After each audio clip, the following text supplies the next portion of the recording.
Gdzie idziemy, Kaziu? Jak to gdzie na Eurotripa?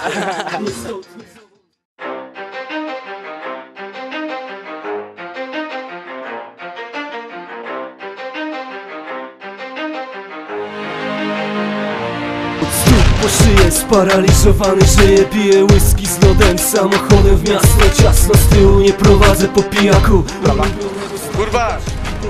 Kierownik zamieszania tak na motorze, ja pierdolę, powinniśmy mieć kurwa w Pradze, jesteśmy kurwa na jakiejś wiosce, nie wiadomo gdzie kurwa. Gdzie my jesteśmy, przepraszam, gdzie my jesteśmy tutaj, co jest to?